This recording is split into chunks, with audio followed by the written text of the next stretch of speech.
Pan-Africanism can never unite Africans or Africans in the diaspora. I'll give you 4 reasons. Number 1, Pan-Africanism has no foundation in the African continent. The concept of Pan-Africanism is simply a response to the colonization, the slavery, the racism that was endured by Africans and Africans in the diaspora. There is no real foundation to it. Now, while I admit that this is a good idea to unite Africans, but it cannot be that the thing that unites us as Africans is oppression. How can it be that I want to unite with my African brother in Zim, African brother in Nigeria, under the basis that we've been historically oppressed? We are the only people that unite under that pretense of oppression, and oppression is prevalent. Under that basis of oppression, other nations are uniting with the intentions to thrive. You know, the Europeans are uniting as a continent so that the European continent can thrive. The Chinese as a nation, they're 1 billion. They basically a continent over there. The Chinese, they're united with the intention to thrive as a nation. The Jews are united with the intention to thrive as a community. The Arabs are united with the intention to thrive as a community. The Indians, I can go on, right? But the main point is that it cannot be that us Africans are united under the basis of oppression. These people that I've just mentioned, they are governed by their culture, which censors them to want to thrive as a nation. You know, these leaders in Africa know all of this. Africa with such a rich history, Africa with such a vibrant culture, these leaders knowing all, or I should say, knowing all these information, still they refuse to guide us. But they're not fooling us, right? They're only fooling themselves because they're only being ignorant of themselves. Hey.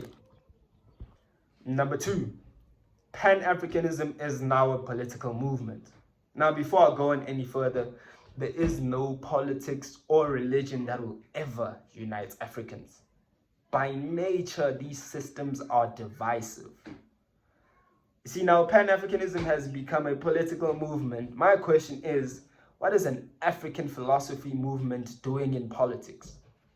Don't we know what politics are?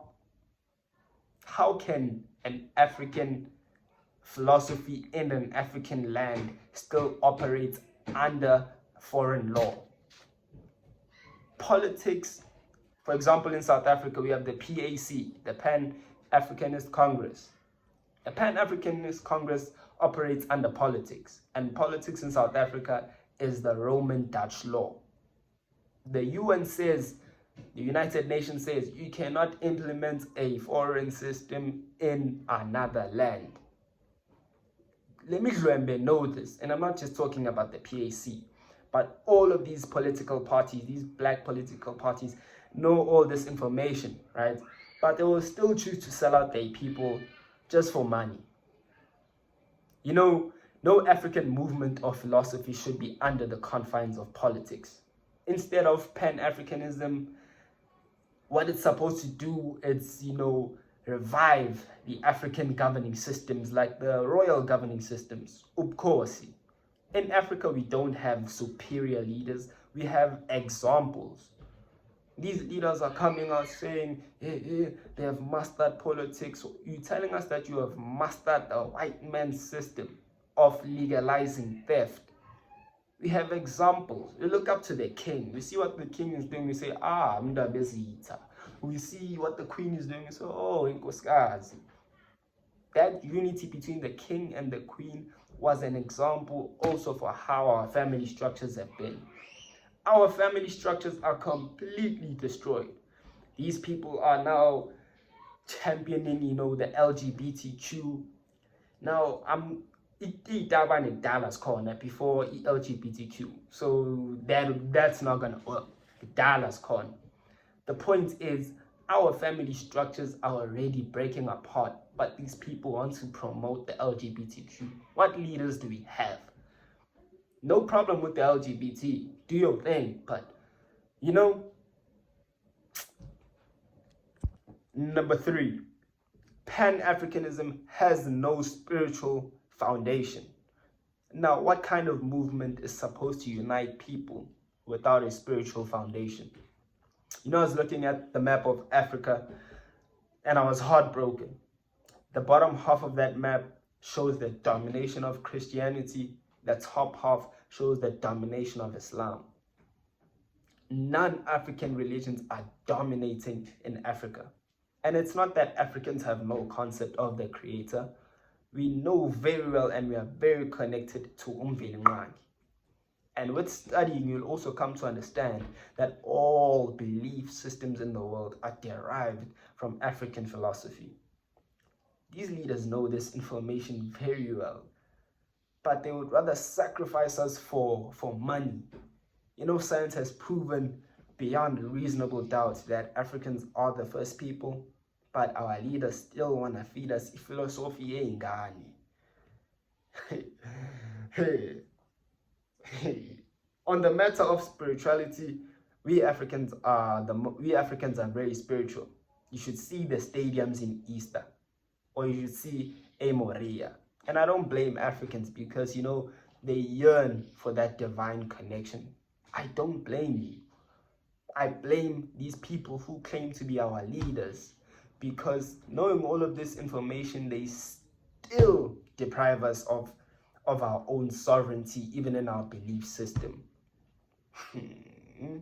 But they think they're deceiving people or African people, but they're only deceiving themselves because they are ignorant of themselves. They may do it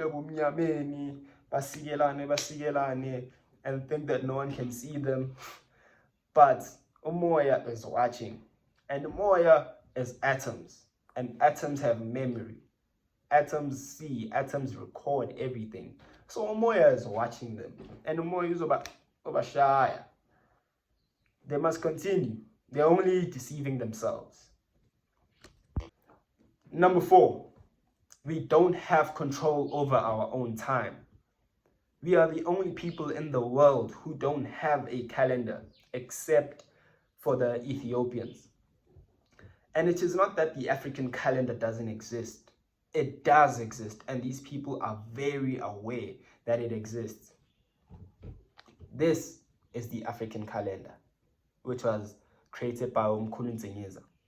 Remember, the African calendar is based on nature, and as Africans, our spirituality is based on nature, because we know that there is nothing above nature in this world. So why are these African leaders allowing calendars that is based on the northern hemisphere to thrive here in the southern hemisphere? Because how can I start my new year in January when everything has grown? I'm supposed to start my new year in September when everything in nature is starting to bloom, when everything in nature is starting to green. And they only do this to keep us misaligned. And they disrespect us more because all these other nations have calendars in our own nations. The Muslims have their calendar here. The Chinese celebrate their New Year here. The Indians have their Diwali. Everybody has a calendar except Africans in their own home. Now, what kind of madness is that? Tell me. Now, again, they know all of this, right?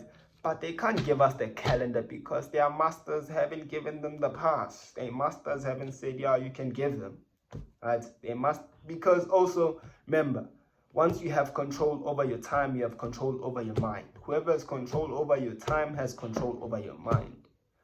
Us not, once we have the control over our time, the whole system falls apart. The whole thing falls apart. And they know that.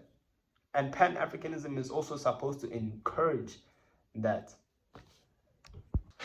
My conclusion to all of this is that, once again, there is no politics or religion that is ever going to unite Black people. Never. We are supposed to actually be brave enough and be confident enough to seek the knowledge of self. And you'll find, my brother that or sister, that you come from a very rich background. loku busy follow ama-philosophy weingane. Ingane yonke lento. The Holy Trinity has been a thing for decades. Umlungu wayithatha wasusa umama wafaka isipoko.